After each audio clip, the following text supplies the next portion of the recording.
All right, so yeah, good morning, everyone. Just a couple of housekeeping items. This webinar is being recorded. All documents, all application materials will be sent out at the end of the presentation, following the recording on YouTube. Today we have our USDA Rural Development Value Added Producer Grant, hosted by Madison Rodriguez and Michaela Rios. I'll let them introduce themselves and start the presentation. Perfect. Thanks, Henry. Good morning, everyone. As mentioned, I'm Maddie Rodriguez. I'm the grants coordinator here in Southern New England, and I'll be presenting today alongside Michaela Rios, who is a loan specialist. She has joined the grants team recently, and she'll be helping administer the program alongside me. And now I'll pass it to Michaela and introduce herself. Hi, everyone. I'm Michaela. I'm the newest member of the grants team here. I've been working really closely with Maddie to learn about this grant. So I'm really excited to talk to you guys today, and I look forward to working with you guys. All right, so the VAPG grant provides funds for economic planning or eligible working capital expenses to enable viable agricultural producers to develop business that produce and market value-added agricultural products. So this language is very specific to the regulations for this program, and we'll be talking more about it in our presentation today. At that link right there, it is the link to the live working program website. This is where you'll find any materials, fact sheets, toolkits, and deadlines for the program, along with the Federal Register notice. And we'll talk more about all of those in later slides. So next slide, please. So the VAPG, there's some key information on this slide. It's important to note that this is a highly competitive grant that is scored both at the state level and the national level. So Maddie and I will score your application here at the state level first, then it gets pushed to our national office in DC, where they will also score your application. We do not have allocation here at the state level, therefore with this grant, you're competing for a national pool of funds at the national level, which makes this a little bit more competitive than some of our other grants. And here are some topics that we will also cover today. Eligible entities, which are agricultural producers, eligible project and purpose. We have planning or working capital, and our matching requirement.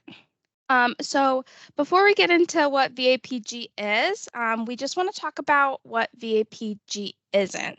It's just important to clarify this early on due to how specific this grant is. So VAPG is not a job training program. It's not intended to teach people how to farm. It's not a technical assistance program. It's not for research and development. It's not a loan program. And it's not intended as a continuous stream of capital. So here are some of the important numbers for VAPG. There's two different types. We have the planning and the working capital grant. So the planning max award amount is going to be $75,000. And the working capital max award amount is $250,000. There is a matching requirement for this grant. It's a 1-to-1 or a dollar-to-dollar match. This can be, your source of funds can be cash or in kind for eligible purposes. And the grant period for this grant lasts up to 36 months. And the grant period is specific to your project, so not every project will have a grant period that long. So now we'll talk about the eligible entities for this grant. Applicants must be an agricultural producer. An agricultural producer is defined as an individual or entity that produces an agricultural commodity or that has the legal right to harvest an agricultural commodity. We have this broken up into 4 subtypes, one being independent producers, 2 agricultural producer groups, 3 farmer or rancher cooperatives, and 4 majority-controlled producer-based businesses. So those are the 4 subgroups of the agricultural producers. So for independent producer, that means that it's an individual agricultural producer or an entity that is solely owned and controlled by agricultural producers that are directly engaged in the production of subject agricultural commodity. This may be a steering committee of individual independent producers who will form a legal entity that meets the requirements of one of the 4 eligible applicant types. This is typically our average applicant type for our VAPG in our 3 states. Agricultural harvester, they may have the legal right to harvest a primary, not residual commodity. Some examples would be commercial fishermen, loggers, partnership, LLC, LLP, or a corporation. If you have any questions on your entity type, we're going to go through the rest, but if you do have any questions on your entity type for eligibility, please send Michaela and I an email so we can help you determine that. All right, the next would be agricultural producer group. This would be a nonprofit membership organization that represents agricultural producers that meet the VAPG program definition requirements for an independent producer and operates with a mission that includes advocacy on behalf of independent producers. The majority of the applicants' membership meet the definition of independent producer, and the majority of the applicants' members and board of directors meet the definition of independent producers. Farmer Rancher Cooperative, a business owned and controlled by agricultural producers that is incorporated or otherwise identified by the state in which it operates as cooperatively operated business. So note that agricultural harvesters do not meet the definition of a farmer or rancher and therefore are not eligible to apply as a farmer rancher cooperative. The last is going to be majority controlled producer-based business. The majority of the financial and voting interest belongs to independent producers, and this pertains to multiple producers who have formed a legal entity for the purposes of mid-tier value chain. We'll go into the mid-tier value chain later in this presentation. All right, now we're going to talk a little bit more about the eligible entity. All 4 applicant types must currently produce and own more than 50% of the raw commodity that will be used. So this means you will need to own at least 51% of that raw commodity. If you own only 49%, it's not going to work for this grant. You must own the product from its raw commodity state through the production of the value-added product during the project. And there is an exception here for mid-tier value chain. Again, we will go over this later. I do want to mention quickly that the application for mid-tier value chain can be quite difficult. But again, if you're seeking to do this route, please follow up with Michaela and I by email on this. There's an emerging market mission, and so agricultural producer groups, farmer rancher cooperatives, and majority-controlled producer-based businesses must show that they are entering an emerging market as a result of the proposed project. Applicants cannot have supplied the proposed product, geographic or demographic market for more than 2 years at the time of application submission. Again, we'll go more into depth later in the slides for emerging market and what that really means for VAPG. So now we're going to talk about project eligibility. There's 3 major components that we're going to talk about. We have value-added product methodology, expansion of customer base, and greater portion of revenue from the process returned to the producer. So these are the 3 major components that needs to be shown in your application. So the 5 value-added methodologies. So the first one is change in physical state. The second one is produced in a manner that enhances the value of agricultural commodity. 3 is physical segregation. 4 is farm or ranch-based renewable energy. And 5 is locally produced agricultural food product. You may feel like you fit into multiple of these categories. However, you will need to show proof of that because at the state and national office level, we will need to see the proof to determine that you're eligible.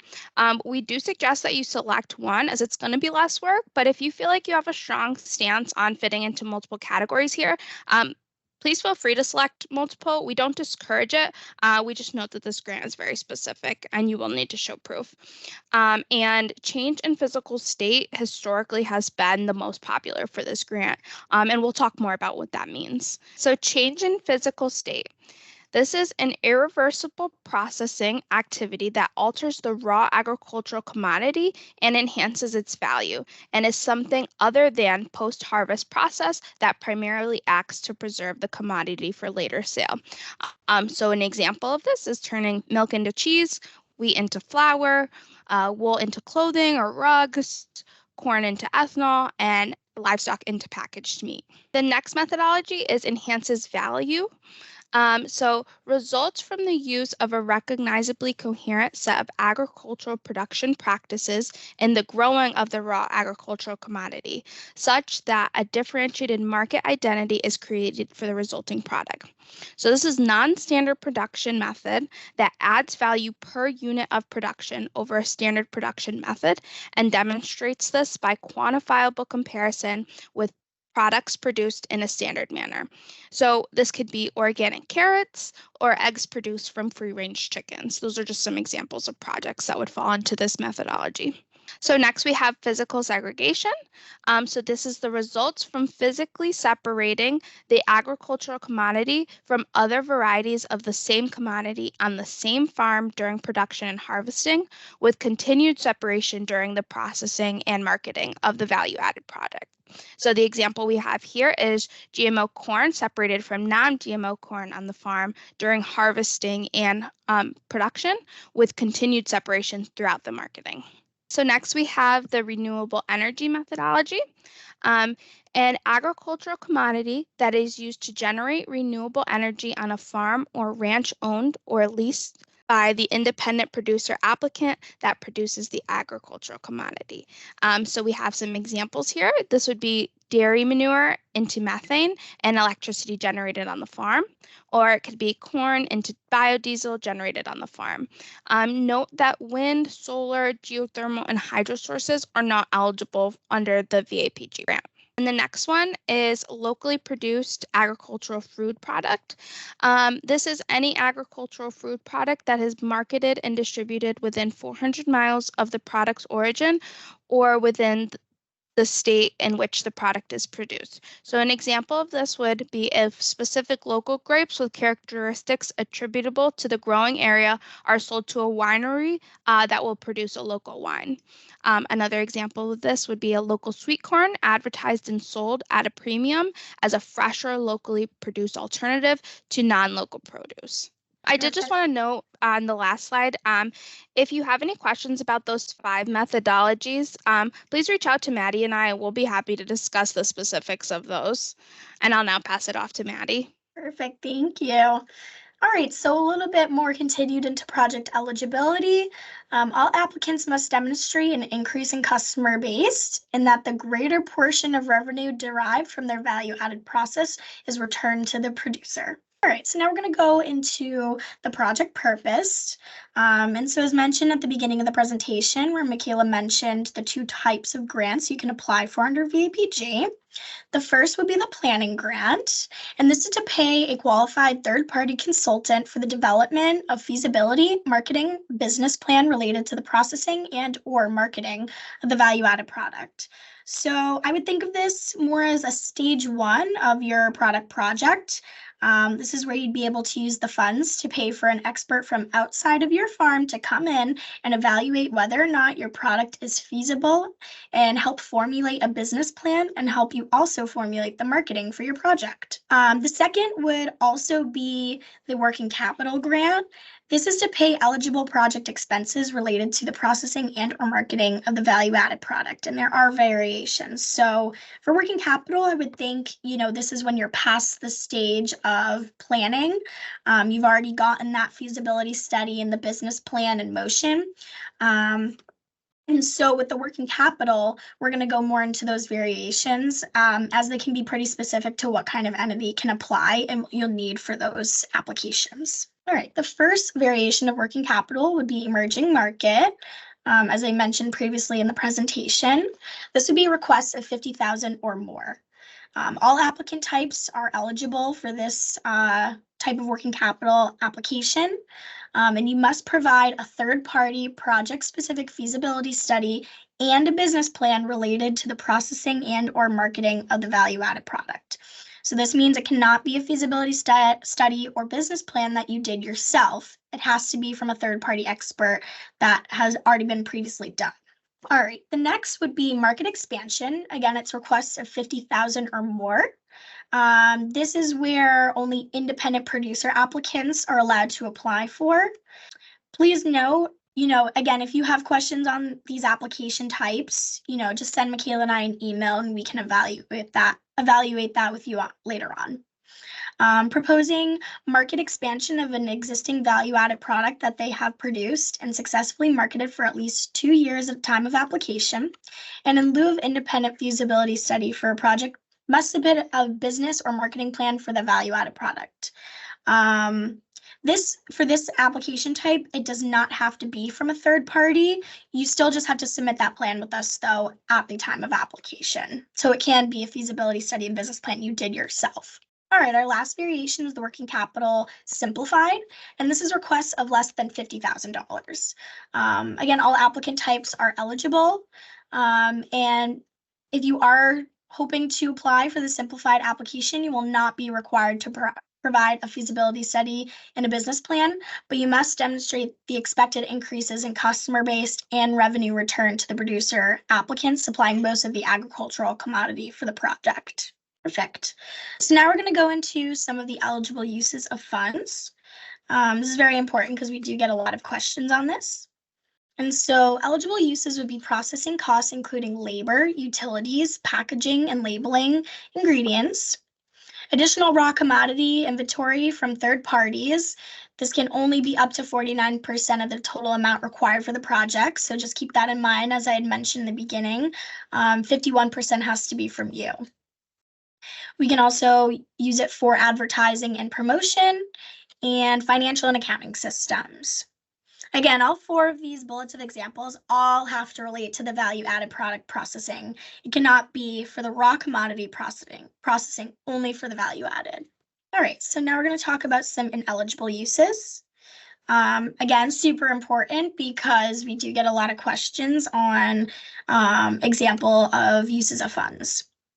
You cannot use the funds for purchase of land, buildings, or equipment, preparation of the grant application, research and development, architectural or engineering design work, or expenses for the production, harvesting, or delivery to a processing facility of any agricultural commodity or product.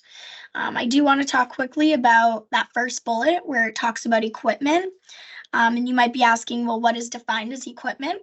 And so based off the regulation for this program, equipment is going to be anything that is $5,000 or more. And so if it is supplies that cost less than $5,000, then that is eligible and not considered equipment. For the second bullet, just keep in mind, again, this isn't technical assistant grant, and so it's not to help pay for someone to help you apply for this grant or another grant for that matter. And then again, just, you have to make sure that you're relating your uses of funds back to that value-added product. Okay, so now we're going to talk about the work plan and budget. So your work plan and budget has to show a few key things.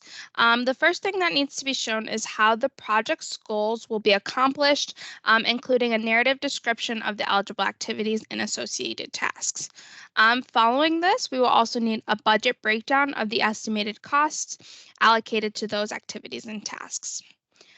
We'll also need identification of key personnel that are responsible for overseeing and conducting the activities and tasks.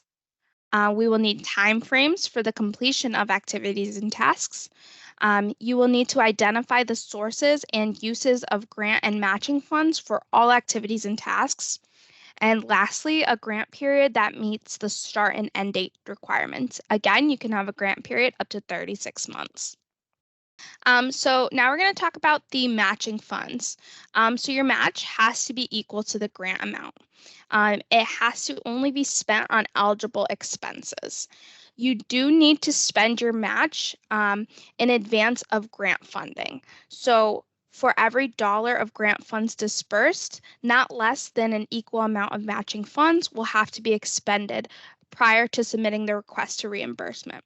So when you do submit your request for reimbursement to Maddie and I, you will need to show that you have spent your match before we reimburse any grant funds.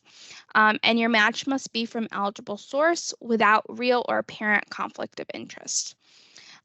Your match must also be applicant cash, loan, or line of credit. It can be an applicant or family member in-kind contributions of goods and services. It can be third-party cash or third-party in-kind contribution, including non-federal grant sources. Next slide, please. Thank you. So here's a little information about grant eligibility.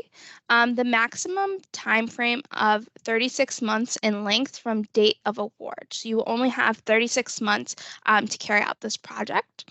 And extensions of up to 12 months will be considered only if for unavoidable and unforeseen circumstances occur. Please note that no grant may extend beyond the 36 months. Therefore, there's no extension available for grants with the 36-month grant period already. So here's the proposal evaluation criteria.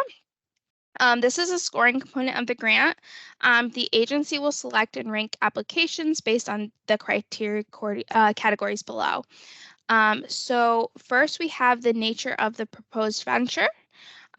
We have qualifications of project personnel, commitments and support, work plan and budget, and priority points. So we have the application completeness. So applications must contain all required elements to be eligible to compete for funds. Information submitted after the application deadline will not be accepted. If you apply on grants.gov, you must submit your application by April 11th at 11:59 p.m. However, if you choose to use our application materials and submit by mail or email, that must be delivered to Maddie and I by April 16th by close of business or 4:30 p.m. We cannot accept any applications after the deadline, so please be sure to plan to submit before the deadline just to ensure that you don't miss it. The link here, this is the link from the beginning of the slide as well. If you click this link, you'll be able to access fact sheets, downloadable application materials, and a link to the Federal Register notice. It's always helpful to familiarize yourself with the website and these materials and the criteria before applying to this grant. Thank you. All right, so a very important component to your application would be the SAMS registration. In the past, we've had many applicants confused in regards to your SAMS registration. You do need to have your SAMS registration active and complete by time of application submission. So I would look into this today if you haven't already. Even if you have registered your entity before, please recheck it to ensure it is active.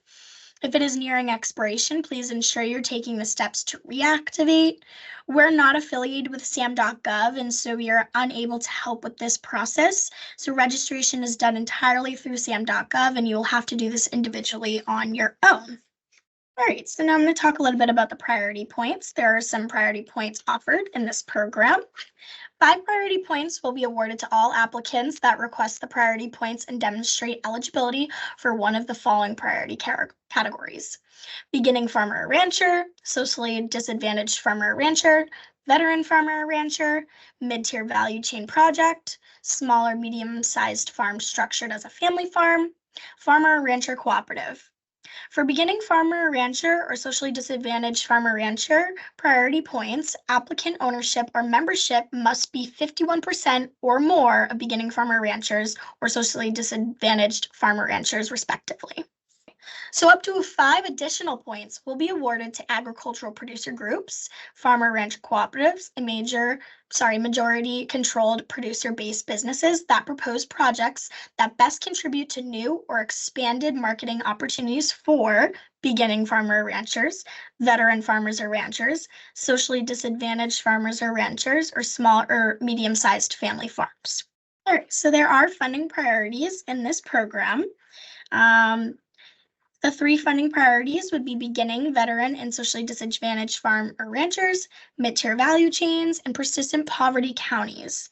This means that there are reserved funds to ensure that a minimum of 10% of the total funds out of the pool are available to award applicants from these categories.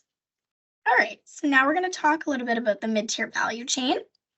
A mid-tier value chain is a supply network where agricultural products move from production through consumption in a local or regional market as a result of cooperation and aggregation of small or mid-scale producer inputs. The network must link independent producers with businesses and cooperatives that market value-added products. Again, it's all about the value-added product. If you believe you have an idea of this type of project, please reach out to us by email. We just want to ensure that you meet all requirements before you submit your application. We do have fact sheets provided that we will send out after the presentation, and which you can also find on that program website. We encourage you to read through those to make sure that your project is eligible for this application type if you are interested.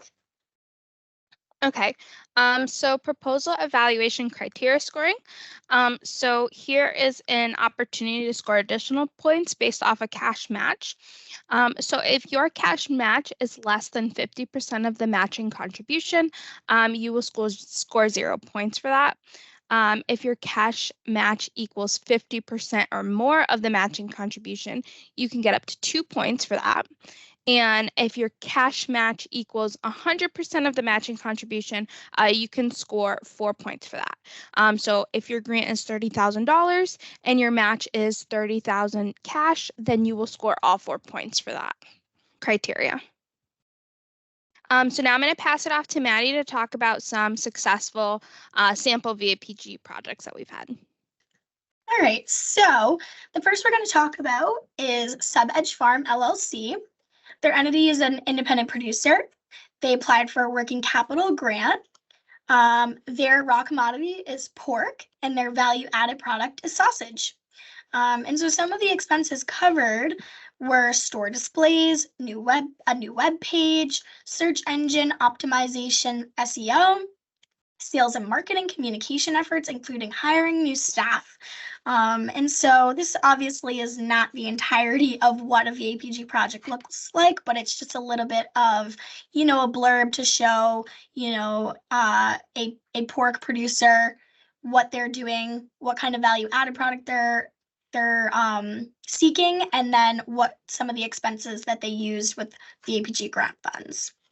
All right, and our second example would be Elliott Farm LLC. They're also an independent producer who applied for a working capital grant. Their raw commodity is raw sweet corn, and their value-added product is fresh and frozen sweet corn products. Some of the expenses covered were marketing expenses, staffing for new positions, and a one-time supply purchases. If you're not an agricultural producer and represent an entity willing to assist in application development for eligible agricultural producers for a particular state or region, please reach out to Michaela and I.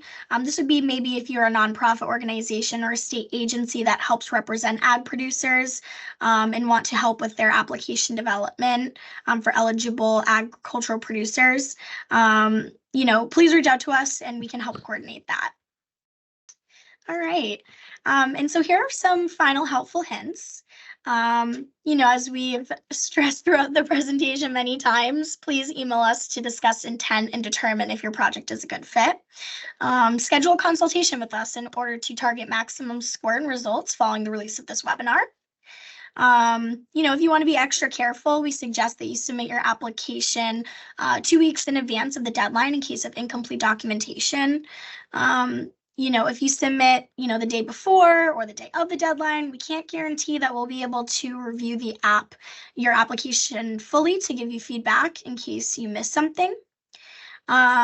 We suggest that you read through the application toolkits to make sure that, you're reading off the checklists. Please go into the program website. There's a lot of good fact sheets on there, a lot of good program information that you can find. I would also suggest that you go on the program website because there is a how-to video on how to apply for this program. There's specific info for specific project types like mid-tier value chain, harvesters, locally produced food, etc. And then the application deadlines, as Michaela mentioned before, the grants.gov applications are due April 11th by 11:59 p.m.